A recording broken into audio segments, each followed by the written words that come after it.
All right, let's talk about a famous math formula and its pretty surprising secret history. Our story doesn't start in Greece. Nope, it starts right here in ancient Mesopotamia. And this thing? It holds a secret that totally flips what we thought we knew about math. You probably remember this from school, right? The Pythagorean theorem, named after, well, Pythagoras.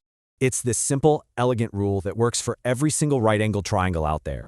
And when A, B, and C are all nice, neat whole numbers, we call those Pythagorean triples. You know, the classic 3 squared plus 4 squared equals 5 squared, it's perfect. And there are a ton of them. 5, 12, 13, 8, 15, 17. The list just goes on. Okay, so what in the world does this have to do with that old clay tablet? Well, those markings, they're not just random scribbles. It's a list of those exact triples.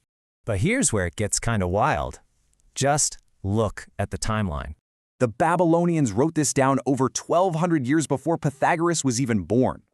So how were they so advanced? Well, it all comes down to how they counted. They used a base 60 system. Think minutes in an hour or seconds in a minute. That's them. And they were good. I mean, check this out. It's a student's tablet calculating the square root of 2. And they nailed it. Accurate to 6 decimal places. That is just incredible for that time. But it seems they knew something even deeper. These triples, they're not just a list. They're all connected. You can actually grow every single one of that original 3, 4, 5 triple using a few rules. So this tablet basically challenges the whole story we're taught about where this famous theorem came from. It really makes you wonder, right? What other ancient knowledge is just out there, waiting to be rediscovered?